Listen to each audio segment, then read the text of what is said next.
Bom, como o próprio nome do título do vídeo já diz, nome do título é bom, né? Como o próprio título do vídeo já diz, nós fomos aí convidados para o visto 190, que é um visto permanente, e o nosso processo foi absurdamente rápido. A gente ainda não recebeu o visto, o ok, digamos assim, final. A gente está aguardando o dia 19 de julho, que é o dia do exame médico que eu tenho que fazer.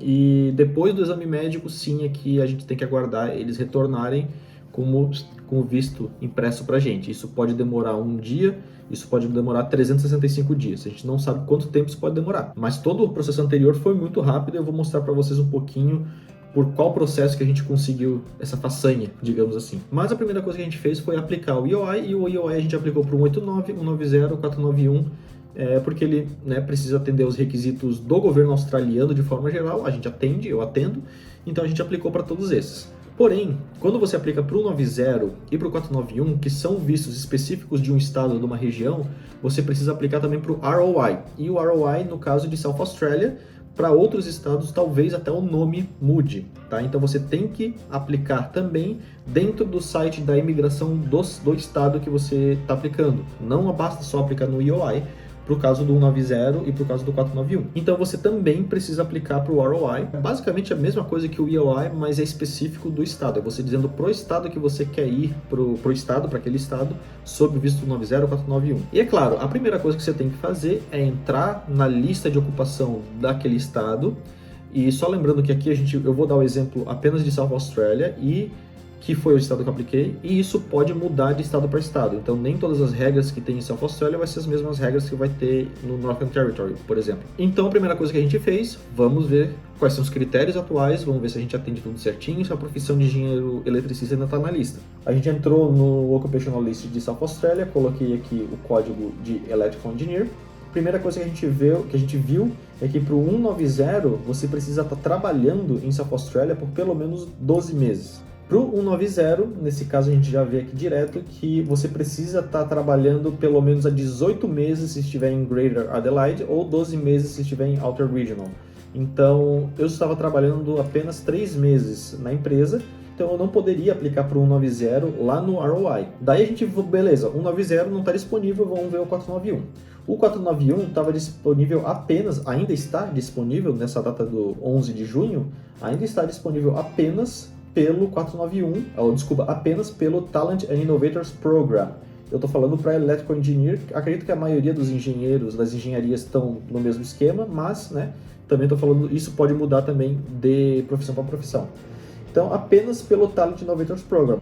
Vamos dar uma olhada quais são os critérios desse Talent Innovators Program. Daí você clica aqui no link, ele vai dar algumas explicações. Basicamente, você tem que ter um set de skills específico que vai ajudar aquela indústria específica a crescer. E você tem 4 ou 5 streams, na verdade. Eu fui pelo Employment Stream. Então, o Employment Stream é basicamente você tem que estar trabalhando para uma empresa de South Australia e a empresa e você tem que atender a alguns critérios. A empresa precisa estar dentro de um desses setores aqui. Então, a empresa que eu trabalho estava dentro de Energy and Mining, então o primeiro critério, a empresa que eu trabalho já atendia. Se você também for por esse stream, a sua empresa tem que estar dentro de um desses setores aqui. Segundo, a empresa precisa estar no local há pelo menos 12 meses, em South Australia, atuando em South Australia há pelo menos 12 meses. Ela precisa ter um annual turnover de pelo menos 4 milhões de dólares. Eu já sabia que é uma empresa que tem um annual turnover muito acima de 4 milhões de dólares, então eu sabia também que ela atendia isso daqui. A não ser que você trabalhe para uma empresa de startup. E empresa de startup pode ser isento desse annual turnover aqui. Pode ser, não quer dizer que vai ser. Esses são os critérios da empresa. Você também precisa atender alguns critérios. Você precisa estar trabalhando na empresa e estar ganhando um salário base anual de pelo menos 80 mil dólares. Então você precisa ganhar pelo menos, no mínimo, 80 mil dólares.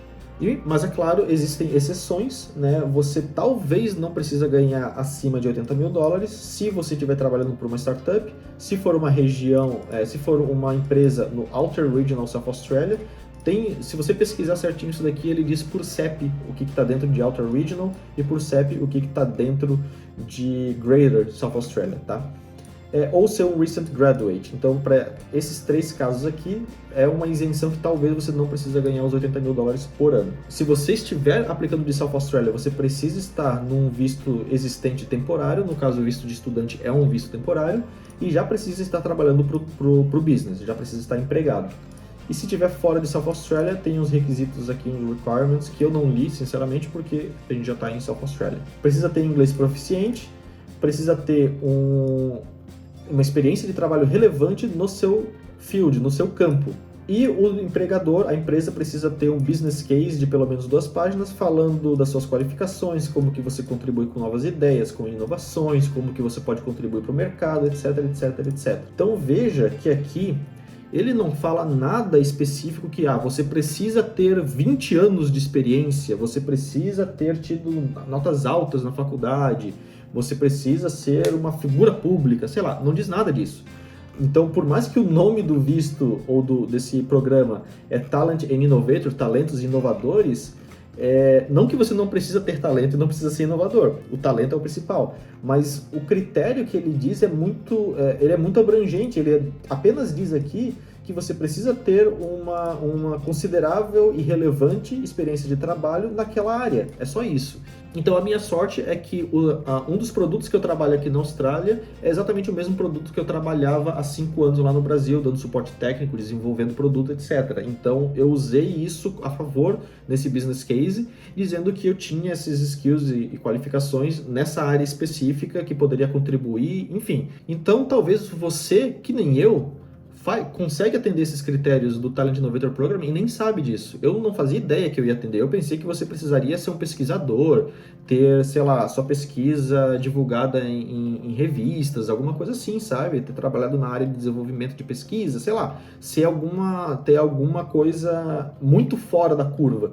E, cara, pelo que eu li aqui, quando a gente leu esse pedaço aqui, a gente viu, é muito abrangente e eu teoricamente atendo, tanto que a gente foi convidado, né? A gente aplicou e foi convidado. Então, voltando aqui para o 491, né?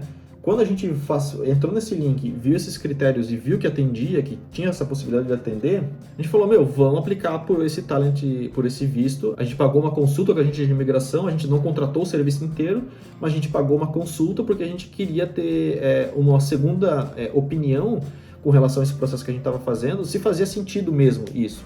E eles falaram que, totalmente, aplica porque é muito provável que vocês vão conseguir. Eu, como aplicante principal, e com a experiência que eu tinha, que era muito provável que ia dar certo. Então a gente seguiu em frente e aplicou o ROI pro 491. O que acontece? Quando você começa a aplicar o ROI, ele é quase que a mesma coisa que o EOI, ele faz uma série de perguntas e você vai só selecionando as respostas. Você dá algumas informações, mas naquele momento, no primeiro estágio, você não precisa fornecer nenhum documento. Então é exatamente igual, entre aspas, o EOI, que você não fornece nenhum documento naquele momento, e você responde algumas perguntas. E tem algumas coisas bem chatas, bem complicadas, eles perguntam até, você tem que dar todos os endereços que você morou nos últimos 10 anos, então tem bastante coisa. Então a gente enviou o ROI, né, respondeu todas essas perguntas, submeteu o ROI no dia 29 de abril, era numa sexta-feira. Na terça-feira, e claro, né, a gente escolheu o visto 491. Na terça-feira, o governo de South Australia retornou o ROI, dizendo que, beleza, a gente quer ver a documentação, agora mostra a documentação, né, que é o segundo passo, né, mostra a documentação comprovando isso, tudo que você falou, e, para nossa surpresa, eles estavam convidando a gente para o 190 e não para o 491. O que mostra que eles estão desesperados atrás de mão de obra qualificada, porque mesmo eu não atendendo os requisitos, eles abriram uma exceção, porque eles podem fazer isso, é o governo, eles fazem o que eles quiserem, né? Eles abriram uma exceção para a gente e decidiram convidar a gente, então, para o 190 ao invés do 491 que a gente tinha aplicado. Então, a gente enviou toda a documentação, demorou um tempinho ali, porque eu precisava ter aquela cartinha da empresa, tudo aquilo ali eu tive que correr atrás naquele momento, né? Então, demorou aí 1,5, 2 semanas para a gente enviar toda a documentação. E no ROI a gente enviou a documentação, se eu não me engano, foi no domingo. No dia seguinte, na segunda-feira, eles já aprovaram a documentação e eles já falaram, olha, entra lá no Skill Select, lá no teu EOI vai ter um link para você aplicar para o visto e você está sendo convidado para o visto 90. Então, nesse momento, era eles dando um ok na documentação que a gente tinha enviado, na pré-documentação que a gente tinha enviado, e era o governo, não era mais South Australia, era o governo da Austrália convidando a gente para aplicar para o 90. E lá no Skill Select tinha um link para o Miami Account, que você tem que criar uma conta no Miami Account, você já tem que ter criado, né? Para a gente aplicar para o visto, nesse propriamente dito. E a aplicação para o visto é, de novo, você preenche algumas informações e daí você tem que enviar várias documentações, muitas delas repetidas de novo e algumas documentações sendo novas. Tem alguns policy check que você tem que enviar, enfim. Eu vou entrar na parte de documentação no próximo vídeo, não vou falar de documentação nesse vídeo, mas a gente demorou aí um tempinho, também uma semana e meia, uma semana e meia mais ou menos, a gente tinha que traduzir alguns documentos que a gente não tinha, a gente teve que ir atrás para traduzir, demorou um pouquinho. Essa semana, então, a gente enviou toda a documentação. Depois que você envia a documentação, submete a documentação, logo em seguida já tem o link para... O link não, né? Já tem um negócio ali para você pagar o visto. Quem viu nos stories sabe do que eu estou falando, é uma porrada, né? Foram 6 mil e poucos dólares, quase 6.200 dólares para mim e para Amanda para o visto 90. Então, você tem que estar preparado com esse dinheiro, não adianta você aplicar e não ter dinheiro para pagar. E logo depois que você pagou, já vem o segundo ponto, que é a parte do exame médico, isso eu vou deixar para falar no próximo vídeo. Em resumo, foi isso que aconteceu. Então, último mês, na verdade, as últimas 4 semanas, foi notícia boa atrás de notícia boa pra gente. De novo, né, a gente aplicar pro 491 e ser convidado pro 90 era algo que a gente não estava esperando. Foi uma surpresa mesmo pra gente, né? Eu uso o nosso exemplo como se você tem paciência, se você se programa, se você muda a estratégia, porque a gente teve que mudar a estratégia, né? Não era pra gente estar aqui no visto de estudante, a gente teve que mudar a nossa estratégia, mas se você tem um plano B, se você tem resiliência, se você tem planejamento, as coisas acontecem. Nem sempre do jeito que você quer, nem sempre na velocidade que você quer. Às vezes demora um pouco mais, às vezes você acha que não vale a pena, mas se você desistir, nunca vai acontecer. Então, a gente está no último estágio agora, aguardando só chegar o dia do exame médico para fazer o exame médico. E daí, a partir daí, tá na mão do governo de mandar o visto pra gente. Beleza, então, pessoal? Bom, então fica ligado que o próximo vídeo vai ser interessante, vai ser curto também. Eu vou falar da documentação que a gente enviou, vou falar algumas dicas com relação ao exame médico, vale a pena.